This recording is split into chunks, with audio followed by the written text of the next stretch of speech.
नमस्कार प्यारे बच्चों, प्यारे भक्तों, हमारे चैनल एस्ट्रोलॉजर में आपका स्वागत है। हर रोज एक नए राशिफल के साथ आज जानेंगे हम कुंभ राशि।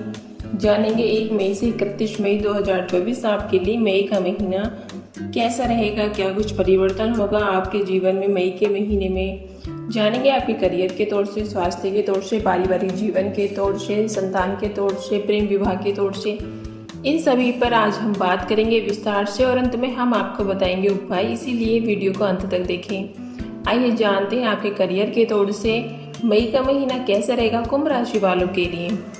करियर के दृष्टिकोण से यह महीना उतार चढ़ाव से भरा रहने वाला है।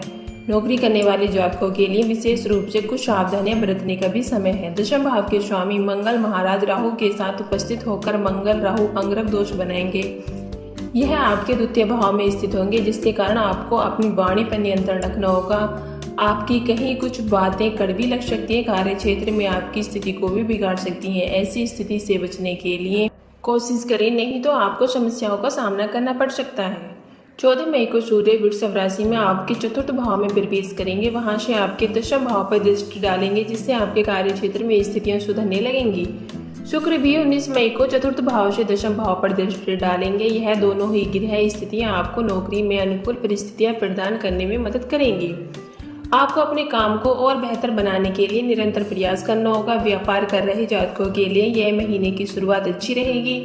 शनि महाराज जो आपके राशि स्वामी भी अपनी ही राशि में प्रथम भाव में स्थित होकर शतम भाव और तृतीय भाव दशम भाव पर पूर्ण दृष्टि डालेंगे, जिससे व्यापार के क्षेत्रों में कुछ नए स्रोतों का भी सर्जन होगा। कुछ नए लोगों में मेल मुलाकात होगी। आपके व्यापार में उन्नति होगी और विदेशी माध्यमों से भी व्यापार में वृद्धि के योग भी बनते नजर आ रहे हैं। आइए जानते हैं आपकी आर्थिक स्थिति कैसी रहेगी। यदि आपकी आर्थिक स्थिति को देखा जाए तो महीने की शुरुआत कुछ अनुकूल रहेगी। तीसरे भाव में उच्च राशि के होकर सूर्यदेव आप पर कृपा करेंगे और आपको सरकारी माध्यमों से लाभ के योग बनाएंगे।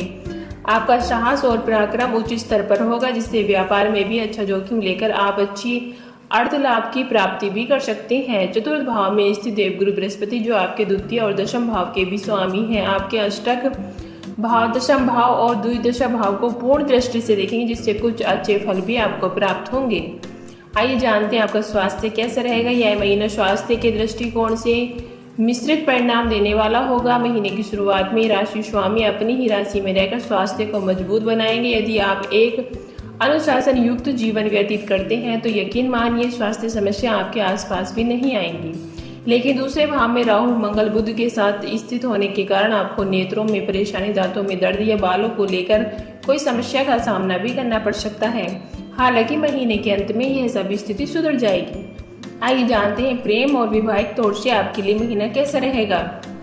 यदि आप प्रेम संबंध की बात की जाए तो महीने की शुरुआत बड़ी कठोर हो सकती है। पंचम भाव के स्वामी बुध महाराज द्वितीय भाव में राहु और मंगल के साथ रहेंगे, जिससे आप और आपकी प्रियतम के मध्य संबंधों में उतार चढ़ाव की स्थिति रहेगी, जिसके कारण कुछ कड़वी बातें भी आप बोल सकते हैं, जिसकी वजह से आपका हृदय पीड़ित हो सकता है और आपके प्रेमी को बुरी भी लग सकती हैं आपकी बातें। आपको यह लगेगा कि क्या आपने उनसे प्रेम करके सही नहीं किया। इससे परिस्थिति और बिगड़ सकती है, इसलिए वाद विवाद से दूर रहें, क्योंकि 10 मई को जब बुध दूसरे भाव से निकलकर तीसरे भाव में शुक्र के साथ प्रवेश करेंगे तो आपका अपने प्रियतम से लगाव फिर से शुरू हो जाएगा। विवाहित जातकों की बात करें तो यह महीना उनके लिए भी अच्छा है। वे अपने जीवन साथी के स्वास्थ्य का और उनके साथ चलने का विशेष ध्यान रखें, जिससे आप अपने रिश्ते को लेकर ईमानदार रहें और एक मजबूती बनाकर रखें। आइए जानते हैं पारिवारिक तौर से आपके लिए महीना कैसा रहेगा। महीना पारिवारिक तौर पर उतार चढ़ाव से भरा रहेगा। दूसरे भाव में राहु मंगल बुध का सहयोग महीने की शुरुआत में रहेगा, जिससे कुटुंब के लोगों से आपसी कहासुनी हो सकती है। आपकी वाणी में भी कड़वाहट हो सकती है, जो आपकी दोस्तों को बिगाड़ने में अहम भूमिका निभाएगी। इसलिए सबसे बेहतर तो यही होगा कि अपनी वाणी पर नियंत्रण रखें, किसी को भी कड़वा या भला बुरा बोलने से बचें। आइए जानते हैं उपाय।